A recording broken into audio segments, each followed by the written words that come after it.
Nous sommes ici au mémorial de la Shoah à Paris, juste à côté du mur des Justes. Et sur ce mur, parmi toutes les personnes qui ont aidé les Juifs lors de la Seconde Guerre mondiale, qui sont inscrites, se trouve le nom d'une moniale orthodoxe. Elisabeth Skoptsov, Mère Marie. Qui était cette moniale orthodoxe? Quelle a été sa vie? Ce fut une forte personnalité qui a laissé son existence dans la Seconde Guerre mondiale. Eh bien, nous allons partir à la découverte de cette grande figure.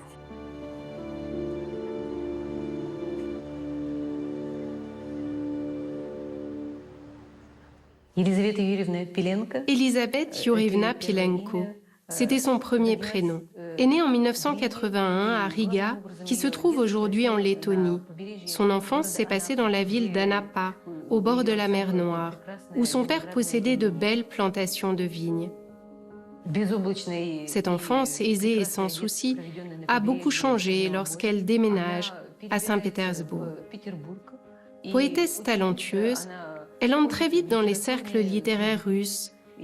Elle y fait la connaissance avec de célèbres poètes futurs dissidents, comme Nicolas Goumilev, Anna Akhmatova.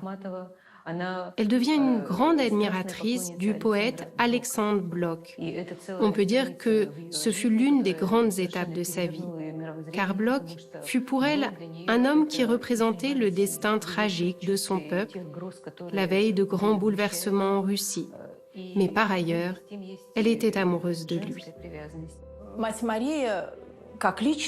Mère Marie, comme personne, comme poétesse, comme artiste, a beaucoup évolué sous l'influence de Blok. C'est lui d'ailleurs qui l'a introduite dans le cercle des écrivains et des poètes. Elle s'est retrouvée dans les milieux, comme on dit, de l'âge d'argent de la littérature russe, fréquentée par différents intellectuels, peintres et écrivains. C'est ce milieu-là qui l'a élevée.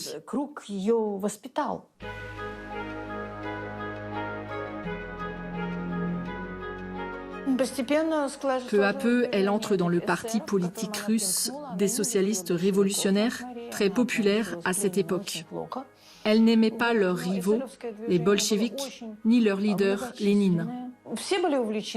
Les pensées révolutionnaires étaient très à la mode. Tout le monde était très enthousiaste et voulait des changements. Mais finalement, lorsque la révolution de 1917 a éclaté, tout le monde a compris qu'il aurait été mieux qu'elle n'ait jamais eu lieu. Mère Marie a vu de ses propres yeux ces événements terribles. Elle décrit dans ses récits la tuerie des civils, les pillages, les viols. Au tout début, elle était une révolutionnaire très active. Elle voyageait beaucoup. Elle donnait des conférences aux travailleurs des usines, parlait devant les rassemblements de son parti politique. Mais peu à peu, sa rage révolutionnaire a complètement disparu. Désillusionnée par la révolution, elle commence à s'occuper davantage des gens. Un jour, elle a même dit à sa mère « Je pense que la Russie ne peut être sauvée que par le Christ. C'est la seule chose pour laquelle il faut prier maintenant. » C'est à ce moment-là qu'elle commence à écrire ses premiers poèmes et à peindre des sujets religieux.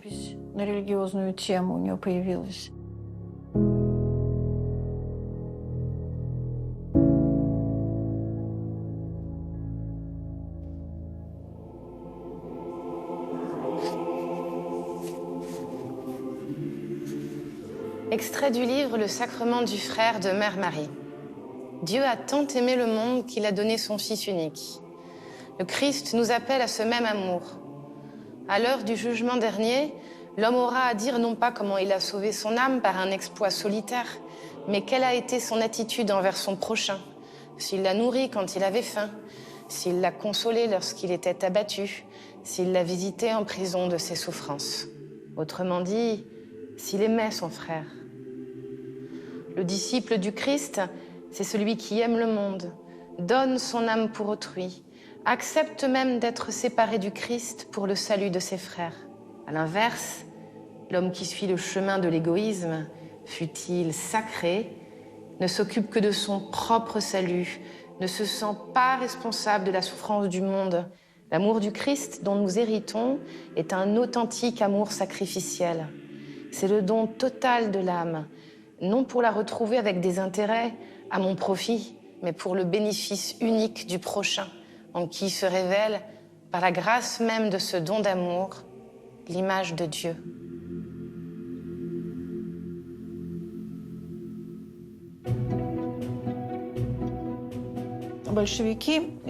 Lorsque les bolcheviks sont arrivés au pouvoir, ils ont publié un décret comme quoi ils allaient persécuter tous les autres partis politiques adverses. Ainsi, d'après ce décret, signé par Lénine, les socialistes révolutionnaires devaient être arrêtés et éliminés. En étant socialiste révolutionnaire, la future mère Marie a décidé de revenir dans sa ville natale d'Anapa. Vous savez, cette période en Russie était complètement imprévisible. Le pouvoir civil des villes pouvait changer très vite. Un jour, il était entre les mains des Rouges, le jour suivant, entre celles des bolcheviks, ensuite entre celles des anarchistes.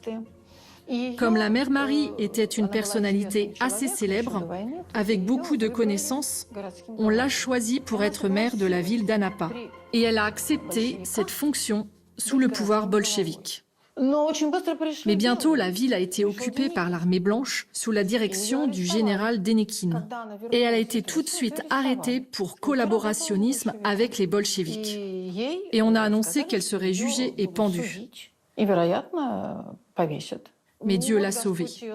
Un des chefs militaires de l'armée blanche, un officier d'origine de la région de Kuban, était tombé amoureux d'elle. C'était Danil Ermolaïevitch Skoptov, qui deviendrait son mari. Il a payé un très bon avocat. De nombreux amis de Saint-Pétersbourg ont écrit des lettres de soutien. Et grâce à tout cela, elle a été innocentée. Mais l'armée rouge approchait. La plupart des villes proches ont été prises. La mère Marie, avec sa famille, a dû partir par un des derniers bateaux à l'étranger.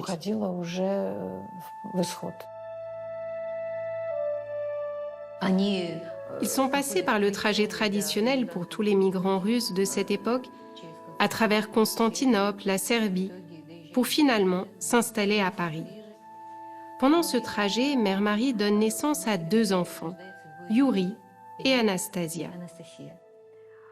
Elle avait aussi une fille, Gayana, issue de son premier mariage qui n'a pas tenu longtemps.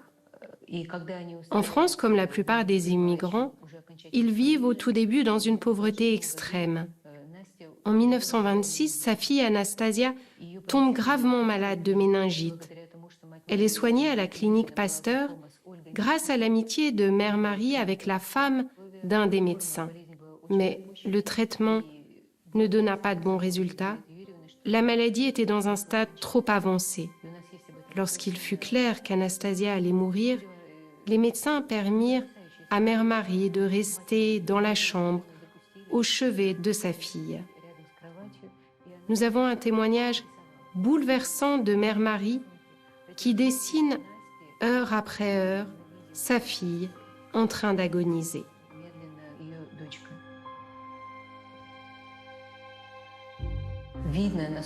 Le départ précoce de sa fille fut un moment décisif dans la vie d'Elisabeth Yurevna.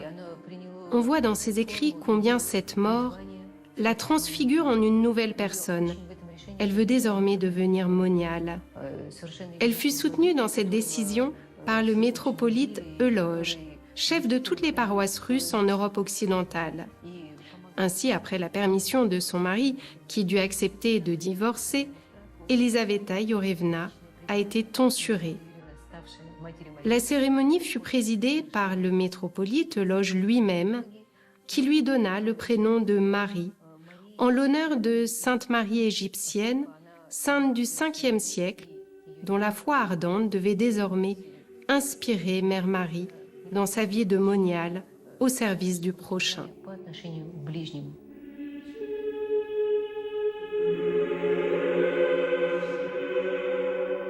Extrait du livre Le sacrement du frère de Mère Marie. Nous sommes un moyen et non une fin. L'homme qui se tourne vers le monde spirituel d'autrui rencontre le mystère terrible et fécond de l'authentique connaissance de Dieu. En effet, il rencontre non pas la chair et le sang, non pas des sentiments et des humeurs, mais la vraie image de Dieu en l'homme, l'icône de Dieu ébauchée dans le monde. Et l'homme doit accepter sans réserve ni condition cette révélation terrible. Il doit s'incliner devant l'image de Dieu, dans le frère. C'est seulement lorsqu'il aura senti, vu et compris cela qu'un autre mystère lui sera révélé, qui exigera de lui la lutte la plus violente, la tension ascétique la plus forte. Il découvrira alors en effet combien cette image de Dieu est ternie, déformée, défigurée par la puissance du mal. Blessé par l'amour, il voudra, au nom de cette image, engager le combat contre le diable, devenir l'instrument de Dieu dans cette œuvre terrible et consumante. Et il le pourra, mais à 3 conditions.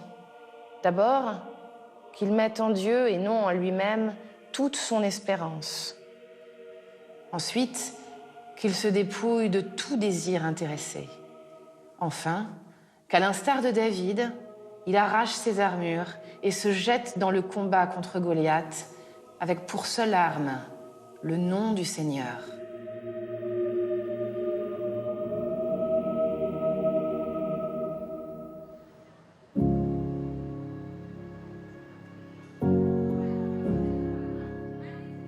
La vie de Mère Marie en émigration est intimement liée avec l'action chrétienne des étudiants russes. Et nous sommes ici au siège de cette association. Cette association a été créée dans un contexte historique unique, celui qui a suivi la révolution russe et la guerre civile qui a secoué la Russie et qui a poussé à l'exil un nombre très important d'émigrés. Et c'est ainsi qu'en 1923 est née notre association, notre mouvement de laïcs, de la rencontre de 3 groupes de personnes. Le premier groupe était constitué de jeunes étudiants qui venaient de quitter le pays et qui étaient entièrement déboussolés et cherchaient un sens à leur vie. Le deuxième groupe était formé de représentants exceptionnels de l'intelligentsia russe, des personnes qui, en Russie, avant la Révolution, étaient passées par le marxisme et puis finalement avaient trouvé le sens de leur vie au sein de l'Église orthodoxe. Et ces personnes-là, donc plus âgées, plus expérimentées, on les appelait les professeurs, ces personnes-là, en émigration, se sont sentis investis d'une sorte de mission, d'une responsabilité pastorale à l'égard de cette jeunesse et à chercher à les aiguiller. Et puis, il y avait un troisième groupe constitué de représentants du YMCA, cette fédération protestante, missionnaire protestante, qui avait décidé d'aider cette émigration russe en exil. L'événement fondateur de ce mouvement est une rencontre qui a eu lieu en octobre 1923 et qui constitue une véritable expérience spirituelle. C'est-à-dire que ces 3 groupes de personnes, très différents, très disparates, se sont trouvés unis autour d'une vision de l'Église. C'est ainsi qu'ils ont formulé ce principe d'ecclésialisation de la vie. Ce néologisme signifie que rien dans la vie de l'homme, rien dans sa vie personnelle, mais également dans sa vie familiale, sa vie sociale, sa vie politique, rien ne doit rester étranger à la lumière vivifiante et transfigurante de l'Église. Vous voyez qu'ils avaient une vision extrêmement large et profonde de l'Église qui ne peut pas être réduite à une institution ou à un bâtiment, ni même à une nation. Nous avons ici quelques documents d'archives qui témoignent de la vivacité de notre mouvement dans les années 20 et les années 30, au moment où Mère Marie était active au sein de notre mouvement. Vous avez par exemple ici des photos exceptionnelles du premier congrès fondateur de notre mouvement, donc dans la bourgade de Pcherov. Et vous voyez que les participants posent ici devant le château. Ils ne sont pas très nombreux, mais il y a ici les représentants les plus remarquables de l'intelligentsia russe en émigration. Pour eux, l'Église, dans la Russie pré-révolutionnaire, était compromise par une soumission et connaissait une sorte de pression de l'État. Et là, précisément, hors de Russie, dans ce contexte exceptionnel où tout en Russie venait de s'effondrer, ils comprennent que non seulement la vie continue, la vie de l'Église continue, mais qu'en plus, elle va pouvoir vivre d'une vie plus intense, plus dynamique, plus créatrice, justement dans la liberté qu'offrait ce nouveau contexte. Donc ces personnes prennent conscience de la responsabilité qu'ils ont pour le cheminement historique de l'Église, pour sa mission, pour son action dans la société. Alors, Mère Marie a rencontré notre mouvement, l'Action chrétienne des étudiants russes, en 1926, lors d'un des congrès. Ces congrès étaient connus pour être des moments forts, non seulement de la vie de notre mouvement, mais de la vie de l'orthodoxie en général dans l'émigration. Des moments centrés autour de la célébration de la liturgie eucharistique, des moments d'échange, des moments de débat, des moments aussi d'enseignement, où il y avait des conférences, et puis des moments où on cherchait à mieux comprendre quelles devaient être les actions et les missions du mouvement. Mère Marie nous laisse un témoignage tout à fait exceptionnel de cette première rencontre, où elle est frappée d'emblée par la liberté de parole, la liberté aussi spirituelle des jeunes membres présents. Elle est frappée par l'engagement et le sérieux de ces personnes-là, par la profondeur de leurs connaissances et par cette envie de répondre aux défis du moment. Elle est attirée par ce mouvement et elle décide de s'engager dans ce mouvement. Et elle intègre le conseil d'administration en tant que secrétaire itinérante. Sa mission consistait à sillonner toute la France à la recherche des émigrés russes dans le but de les enseigner, de leur parler de l'Évangile, de l'enseignement du Christ, de la philosophie religieuse. Mais très vite, elle est frappée par l'état de détresse, l'état d'isolement dans lequel se trouvent ces réfugiés qui sont amenés à travailler dans des conditions et à vivre dans des conditions très difficiles, par exemple dans les mines ou les usines du nord ou de l'est de la France. Elle a senti un décalage entre les missions de l'Action chrétienne des étudiants russes, qui étaient plutôt des missions d'enseignement par des conférences, des discussions, des lectures de livres, et la réalité matérielle, spirituelle, morale de ces personnes-là. Ce qui l'a poussée, disons, à l'action. Cette expérience de ces réfugiés disséminés et des conditions difficiles dans lesquelles cette émigration vivait est une expérience marquante pour Mère Marie.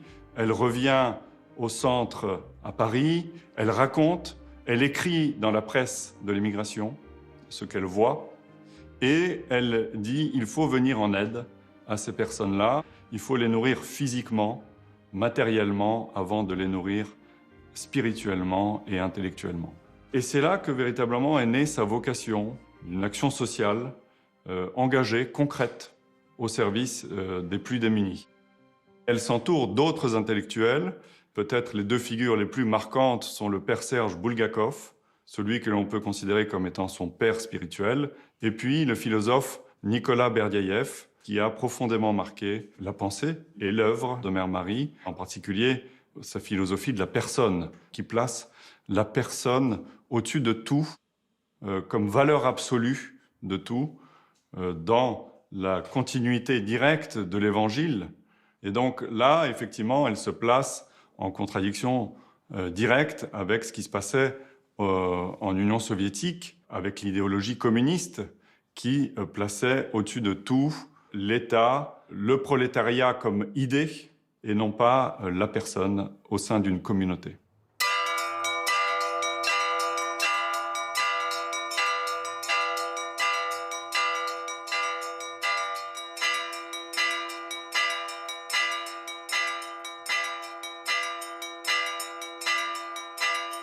Nous sommes dans l'église de l'Institut Saint-Serge à Paris, 93 rue de Crimée, près des Buttes de Chaumont. Ce lieu nous importe dans le cas de la Mère Marie parce que c'est ici qu'elle a prié et c'est ici qu'elle est devenue moniale.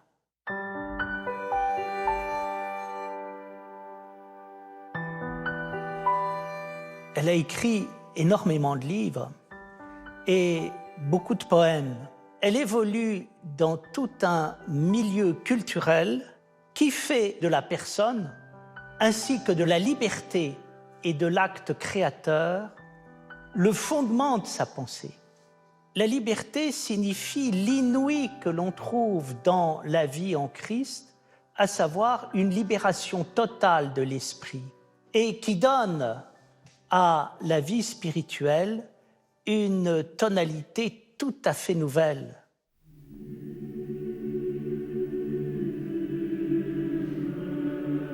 Pour Mère Marie, le religieux est génial parce que ça nous libère complètement de tout légalisme et de tout dogmatisme.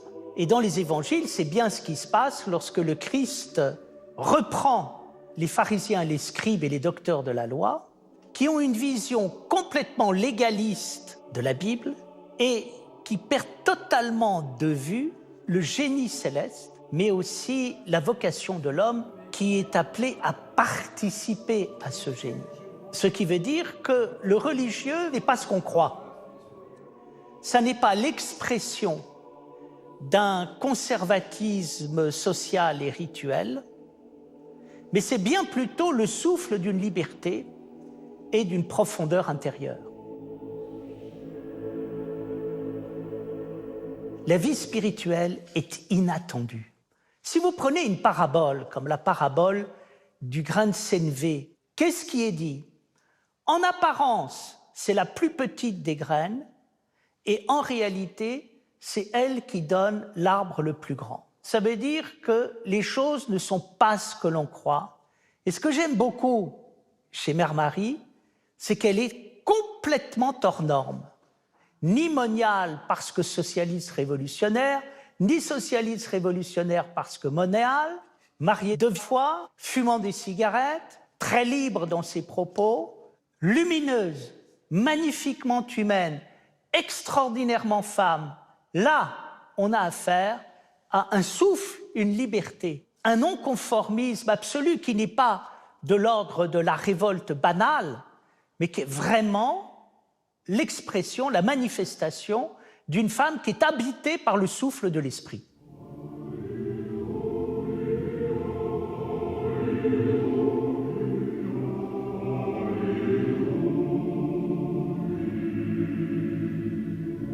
Extrait du livre Le Sacrement du Frère de Mère Marie. La croix du Christ, c'est l'arbre éternel de vie, la force invincible. L'essentiel, le plus déterminant dans cette image de la croix, c'est la nécessité de l'accepter librement. En prenant sa croix sur les épaules, l'homme renonce à tout. Cela signifie qu'il cesse d'être une partie de ce tout, du monde naturel. Il arrête d'obéir aux lois naturelles qui non seulement lui enlèvent sa responsabilité, mais le privent de sa liberté. Où est en effet ma responsabilité quand j'agis comme me l'ordonnent les lois invincibles de ma nature? Or, voici que le Christ nous a montré, à nous ses frères par la chair, un chemin surnaturel, une voie non pas humaine, mais divino-humaine, un chemin de liberté et de responsabilité. Il nous a dit que l'image de Dieu qui est en nous fait de nous aussi des hommes-dieux et nous appelle à cette divinisation. Cela afin que, hissant en toute liberté et responsabilité notre croix sur notre épaule, nous devenions véritablement fils de Dieu.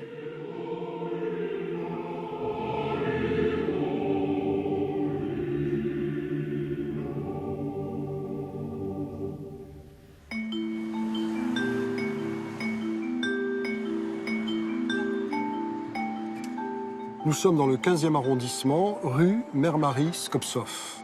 Ainsi, le nom de Mère Marie s'inscrit dans la géographie et l'histoire collective. Alors ce lieu a été bien choisi parce qu'il est à 2 pas du 77 de la rue de Lourmel.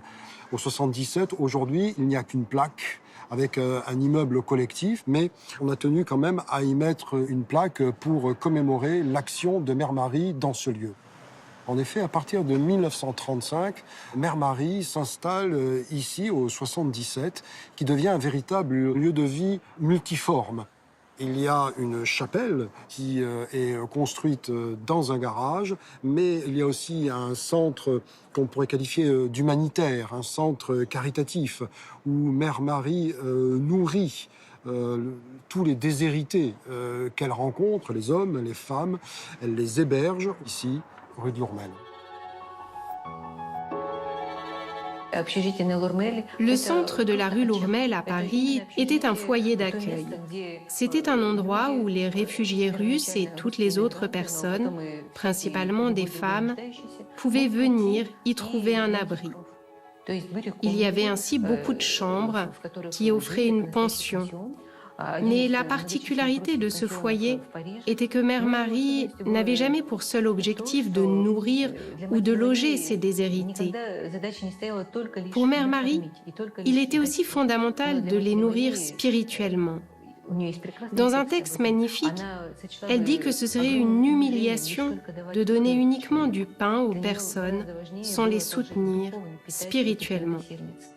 C'est pourquoi elle organisait régulièrement des rencontres avec les membres éminents de l'émigration russe, comme Nicolas Berdaïev, qui parlait de la philosophie de la personne, ou le père Serge Bulgakov, qui parlait du mystère de la Sainte Trinité.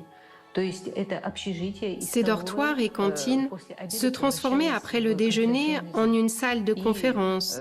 Cette maison devenait un centre culturel et spirituel. On peut même supposer que des pièces de théâtre ont été jouées rue Lourmel, car Mère Marie, même après sa tonsure, continuait à écrire des poèmes et des pièces de théâtre, à peindre des icônes et faire de la broderie. Cela suscitait pas mal d'incompréhension parmi certains fidèles qui considéraient que la moniale orthodoxe devait plutôt se consacrer totalement à une vie de prière. L'art étant vu comme une manifestation de l'ego personnel de l'artiste en quête d'une vaine gloire. Mais Mère Marie avait une vision totalement différente de l'art. Au contraire, pour elle, l'art était le moyen le plus accompli de louer Dieu, le Créateur. Plusieurs moniales se sont installées rue Lourmel avec la Mère Marie. Au début, tout allait bien, mais peu à peu, des désaccords sont apparus. Le comportement de Mère Marie leur était incompréhensible. Mère Marie pouvait en effet manquer des célébrations parce qu'elle devait se rendre au marché, parce qu'elle passait du temps dans la cuisine à discuter, consoler des hébergés. Pour Mère Marie, l'écoute des plus faibles, l'aide aux indigents, était fondamentale et même parfois prioritaire aux autres obligations et même aux obligations religieuses. Comme elle disait souvent, lorsque le monde brûle, nous n'avons pas d'autre choix que de brûler avec lui. Mère Marie est une forte personnalité. Une personnalité avec qui tout le monde ne s'entend pas, notamment, je dirais, ceux qui sont très formalistes. De temps en temps, on la voit s'arrêter dans des cafés pour boire de la bière, habillée avec donc son habit de moniale orthodoxe. On raconte aussi, parmi les anecdotes, qu'un jour, Trotsky est venu la visiter. Donc, Trotsky, l'un des grands artisans de la révolution bolchevique de 1917, le créateur de l'Armée rouge, un très proche de Lénine, mais qui a été écarté par Staline du pouvoir. Il quitte la Russie. Il passe par Paris et à Paris, il souhaite rencontrer Mère Marie, dont il a beaucoup entendu parler. Et ils ont une conversation presque de vieux amis. D'une certaine manière, ils ont été adversaires politiques en 1918, quand Mère Marie était avec les socialistes révolutionnaires et que Trotsky, lui, bien sûr, était avec les bolcheviks. Et même un temps, Mère Marie avait eu le projet de l'assassiner. Mais finalement, elle n'a pas mené ce projet à exécution, comme nous le savons. Et Trotsky souhaite faire quelque chose pour Mère Marie, sachant qu'en plus Mère Marie a épargné sa vie. Donc Trotsky, finalement, à court d'arguments, lui dit « Mais qu'est-ce que je peux faire pour vous ?» Et à ce moment-là, il lui dit « Écoutez, payez la note de charbon que j'ai juste à côté. » Et elle lui donne la facture qui était très importante parce qu'elle avait beaucoup de dettes pour pouvoir chauffer donc tous ces pensionnaires. Et c'est ainsi que Trotsky a payé une des factures de Mère Marie.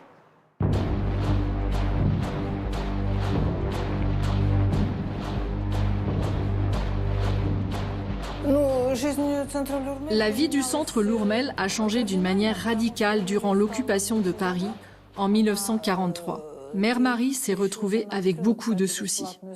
Encore plus de personnes venaient dans la cantine qu'elle avait ouverte. Il n'y avait plus de place pour loger les nouveaux. Les gens dormaient sur le plancher, dans les chambres de bonne, partout. Dès le début, Mère Marie participe au mouvement de la résistance. Elle fréquente un des groupes de la résistance qui se trouvait à Dourdan, qui se composait principalement de Russes. Elle y venait, faisant semblant d'y acheter de la farine, parce qu'il y avait un grand moulin là-bas. Ce groupe était lié avec tous les autres groupes de la résistance française. C'étaient de petites cellules qui ne communiquaient que très peu entre elles. L'activité de la Mère Marie était très risquée. Tout le monde lui disait qu'elle prenait trop de risques. Mais elle n'avait pas peur. Sans aucune crainte, elle a commencé à écouter les retransmissions publiques de la BBC concernant les derniers événements sur le front de guerre. De plus, cette radio était suspendue juste à côté de la fenêtre donnant sur la rue où tous les passants pouvaient l'entendre. Après, elle avait une grande carte des actions militaires accrochée au mur. Et chaque fois, elle y notait les progressions des troupes soviétiques avec des petites aiguilles ornées de rubans rouges. Elle disait ouvertement à tous ceux qu'elle rencontrait qu'elle détestait Hitler. Elle allait au marché de Paris, où les marchands lui donnaient beaucoup de nourriture pour sa maison, car tout le monde la connaissait.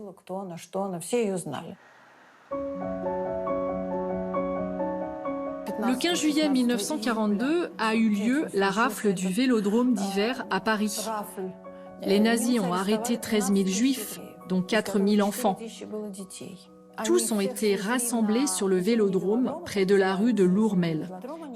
Ils y ont été enfermés pendant environ 2 semaines, sans nourriture, ni eau, ni toilette, en attendant leur déportation dans les camps de concentration. La Mère Marie s'est servie du fait que les nazis permettaient aux prêtres d'entrer dans l'enceinte du Vélodrome. Elle y est entrée plusieurs fois dans son habit monastique pour voir ce qui s'y passait et pour étudier les possibilités de fuite. Ainsi, elle a élaboré un plan pour sauver quelques petits-enfants. Avec l'aide de quelques éboueurs, elle a caché 3 ou peut-être 4 enfants dans leur sac poubelle qu'ils ont réussi à sortir du Vélodrome avec les déchets. Puis, les amis de la Mère Marie les ont transférés dans d'autres villes. Vous savez, il arrive des moments où ne sauver que 3 âmes, c'est déjà beaucoup. La position de Mère Marie était très claire dès le début de l'occupation. D'un côté, la maison de la rue Lourmel délivrait une aide concrète à tous les indigents. De l'autre, elle organisait une activité clandestine. Mère Marie, en collaboration avec le père Dimitri Klepinine, prêtre de l'église du centre Lourmel, délivrait de faux certificats de baptême aux Juifs. Ainsi, les Juifs pouvaient non seulement trouver un abri dans cette maison, mais aussi recevoir des certificats qui étaient pour eux une sorte de mandat de protection contre la déportation et contre la mort. Évidemment, une telle activité ne put rester longtemps inaperçue. Mère Marie fut dénoncée. Sa dénonciatrice fut une des femmes logées et nourries dans le centre Lourmel. Les nazis arrêtèrent d'abord le fils de Mère Marie, Yuri. Il se retrouva à la Gestapo, puis elle-même reçut une lettre qui lui disait de se rendre à la Gestapo si elle voulait que son fils soit libéré. Elle s'y rendit sans hésitation, mais ni elle, ni son fils, ni le père Dimitri n'ont jamais été libérés. Ils furent d'abord envoyés dans le camp de transition de Romainville, où le sort des déportés était décidé. Puis le père Dimitri et Yuri furent envoyés en 1944 dans le camp de concentration de Dora, alors que Mère Marie fut déportée dans le camp des femmes à Ravensbrück en Allemagne. Ce camp était connu comme le lieu dont l'on ne revenait pas à cause de son emplacement au nord de l'Allemagne, à cause de son climat très défavorable et du travail insupportable.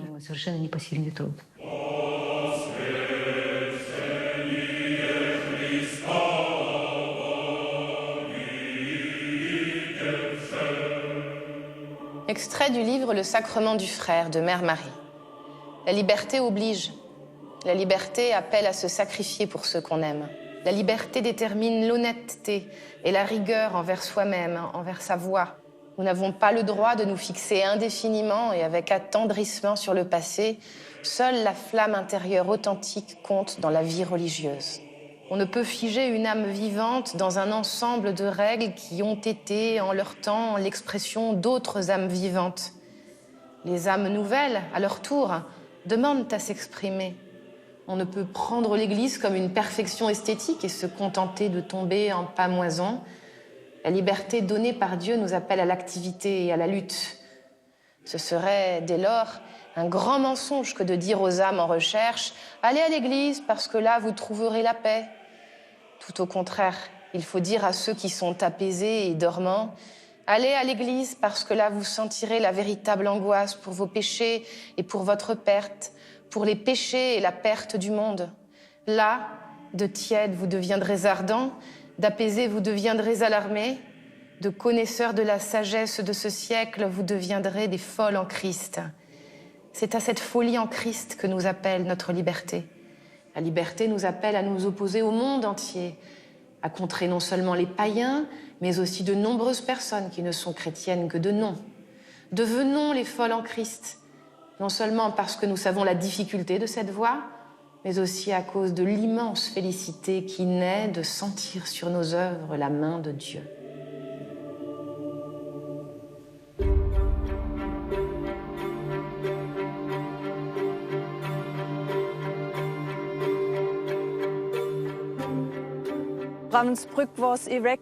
Ravensbrück a été érigé comme le camp de concentration central du régime nazi.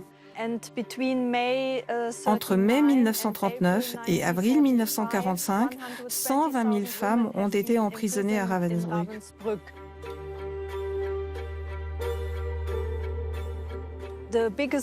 La majeure partie étaient des prisonnières politiques, mais également des prisonnières persécutées pour des critères raciaux, ainsi que les soi-disant criminels, c'est-à-dire des personnes caractérisées comme asociales.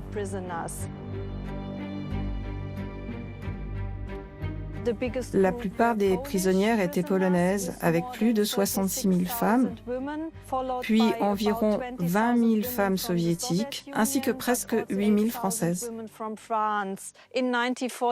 En 1944, plus de 60 000 nouvelles prisonnières sont arrivées ici. Cela veut dire qu'en cette période-là, le camp a été complètement surchargé et que les baraques étaient pleines à tel point que les femmes étaient obligées de partager chaque lit avec 3 ou 4 autres personnes. Les espaces sanitaires n'étaient pas suffisants, ce qui signifiait que les femmes ne pouvaient pas se laver, ni laver leurs vêtements, ni leur vaisselle. Cela provoquait de nombreuses maladies, des puces, des épidémies. En 1944, la direction du camp ne donnait que 200 grammes de pain chaque jour, une tasse de soi-disant café le matin et un demi-litre de maigre soupe de légumes.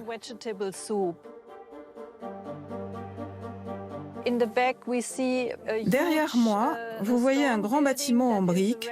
Ce sont les restes de la production textile qui a été organisée dans le camp. Il y avait de grandes machines pour produire les vêtements des prisonnières, ainsi que les uniformes des soldats SS et de la Wehrmacht. À partir de 1944, de plus en plus de femmes du camp ont travaillé à la production de différents armements dans les usines du Troisième Reich. À l'intérieur du camp, il y avait aussi des ateliers spécifiques, soi-disant ateliers de tricotage, où les femmes devaient tricoter 5 paires de chaussettes par semaine. C'était un travail très difficile. Nous savons que Mère Marie travaillait dans ces ateliers où elle tricotait des chaussettes pour les soldats allemands.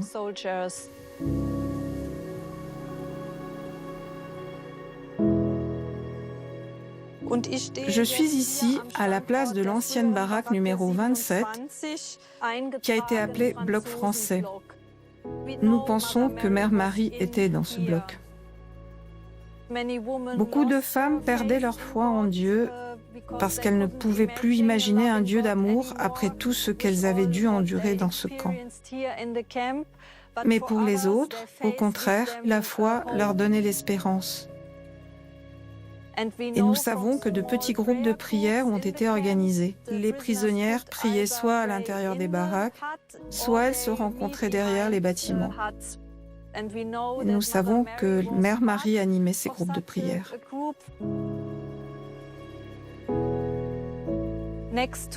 Nous savons également que différents événements culturels ont été organisés en cachette dans le camp.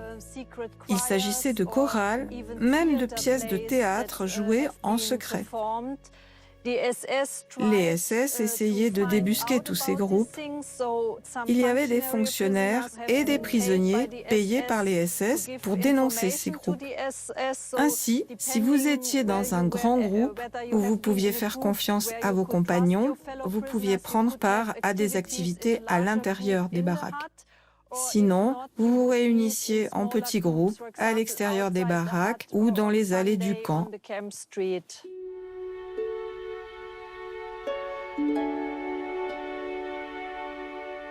Au camp de Ravensbrück, Mère Marie est à la fois un personnage fort, qui se tient droit, debout, qui ne courbe pas la tête.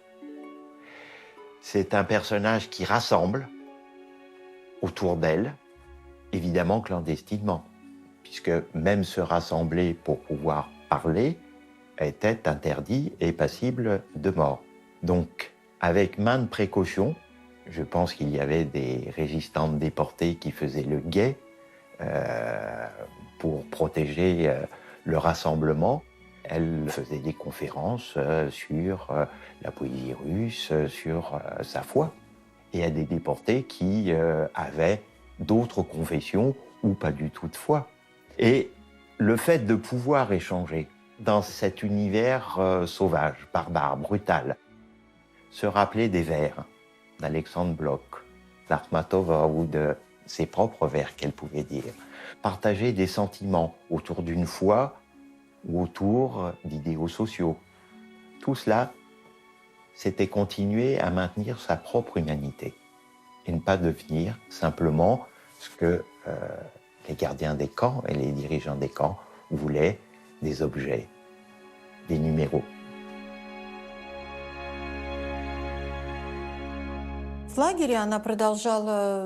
le camp, Mère Marie continuait à broder. On peut dire que sa nature créatrice ne pouvait pas s'arrêter. Elle n'avait ni peinture, ni crayon. Tout cela était interdit et n'existait pas dans le camp. Un jour, Mère Marie avait eu l'idée de réaliser une broderie qui s'appellerait « Débarquement des Alliés ». Et les co-détenues, ces femmes avec lesquelles elle communiquait et à qui elle racontait sa vie, ont décidé de l'aider. Une des prisonnières a trouvé les câbles électriques dont les gaines étaient isolées par les fils colorés.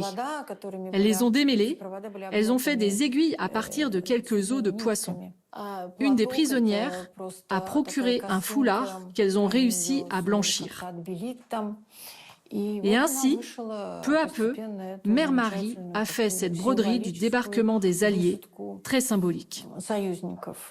En effet, c'était l'événement qu'elle attendait beaucoup. Elle a voulu broder aussi une icône de la Mère de Dieu avec le Christ. Elle disait toujours que si elle réussissait à la terminer, alors elle sortirait vivante du camp. Elle ne l'a pas terminée et aujourd'hui, nous n'avons qu'une esquisse de cette icône parvenue par une de ses amies.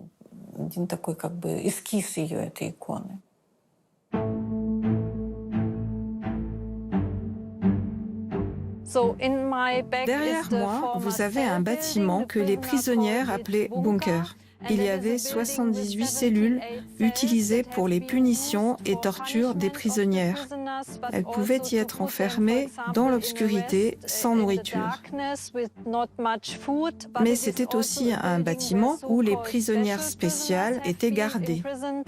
Une de ces prisonnières était Geneviève de Gaulle, qui connaissait très bien Mère Marie. Lorsque les commandants SS ont su que Geneviève était la nièce du général de Gaulle, ils l'ont enfermée dans ce bunker en pensant pouvoir l'échanger avec un prisonnier allemand de haut grade. Oui, j'ai connu Mère Marie, comme d'ailleurs toutes mes camarades françaises, car elle était très connue et très aimée parmi nous.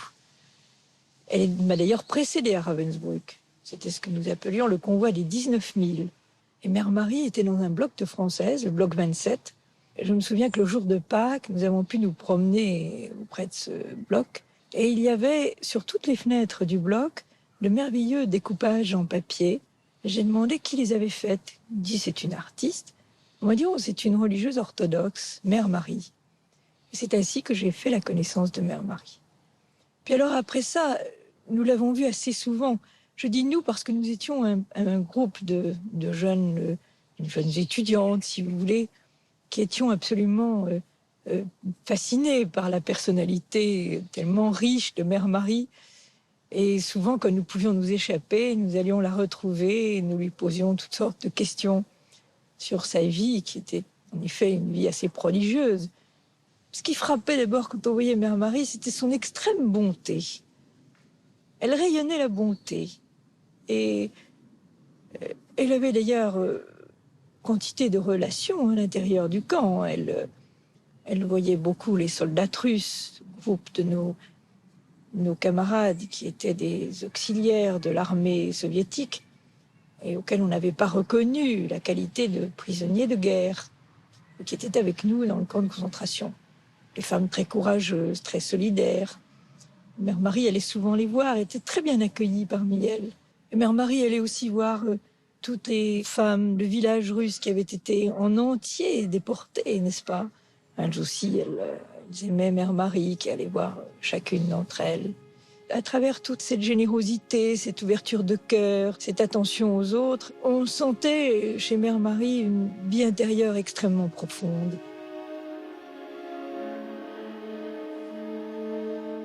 Mère Marie est tombée malade. Elle devenait de plus en plus faible. Elle partageait ses portions de pain avec les autres, souvent en ne mangeant pas elle-même. Elle souffrait de dystrophie, de dysenterie, d'affaiblissement grave.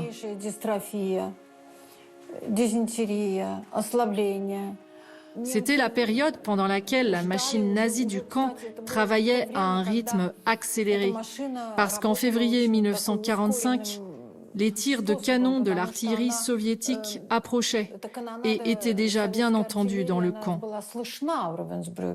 Ainsi, les nazis ont commencé à envoyer dans les chambres à gaz de plus en plus de personnes. Vu l'état de la Mère Marie, son sort n'était qu'une question de temps. Ses compagnons ont essayé par tous les moyens de la sauver, de la cacher sous les couchettes ou ailleurs, mais à un moment donné, il est devenu tout simplement impossible d'éviter sa mort. Et un jour, la Mère Marie s'est retrouvée dans la file de sélection pour les chambres à gaz. On dit qu'il y avait une fille à côté d'elle sélectionnée pour la mort. Et la Mère Marie a pris son numéro, ce qui a sauvé peut-être la vie de cette fille. Ainsi, la Mère Marie est allée à la mort à sa place.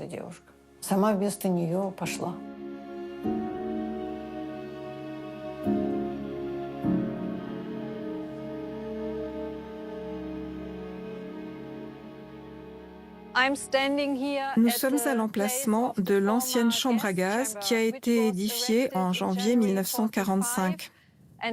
Nous savons qu'ici, 150 personnes pouvaient être gazées à la fois. Au moins 2300 personnes ont été tuées ici. C'est l'endroit où Mère Marie a été tuée. Son corps a été brûlé avec les autres personnes dans ce crématorium. Les cendres, très probablement, ont été dispersées aux alentours du camp ou jetées dans le lac.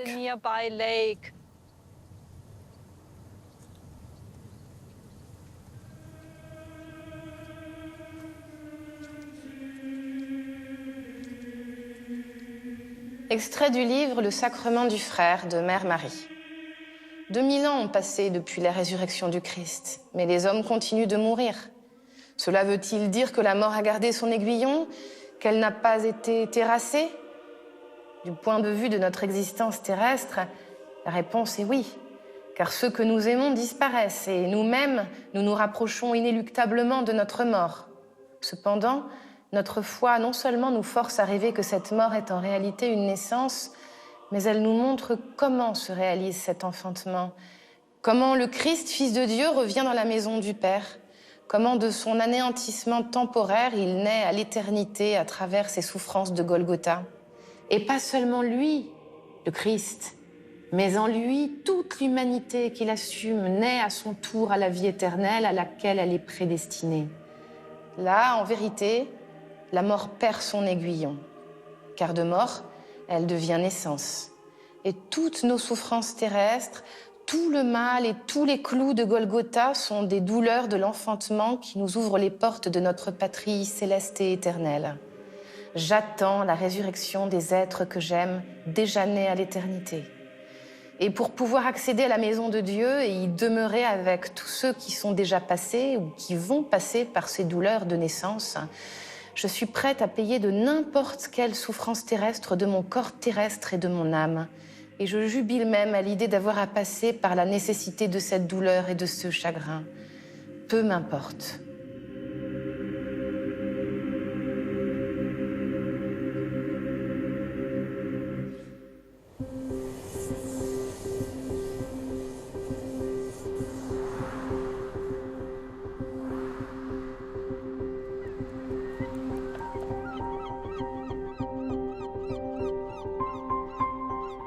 Je m'appelle Patricia McDwyer et je suis la cofondatrice de cette maison Maria Skobtsova à Calais.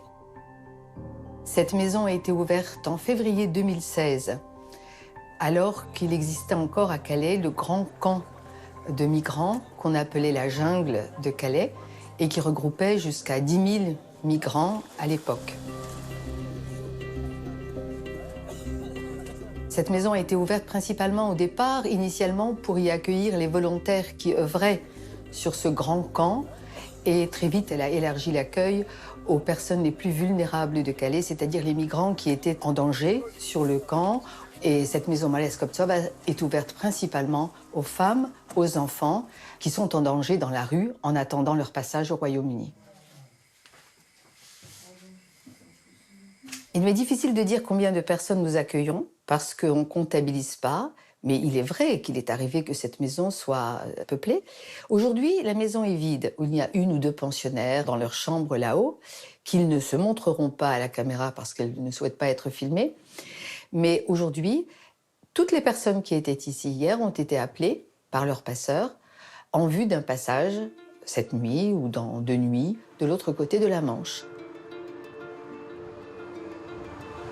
La maison s'est ouverte parce que nous avons constaté à 3 personnes, le frère Johannes, le moine bénédictin de l'Église vieille catholique de Belgique, le Simon Jones, un pasteur baptiste britannique, et moi-même, qu'il y avait un grand besoin d'un lieu plus sécurisé que celui de la jungle pour les personnes qui étaient en danger.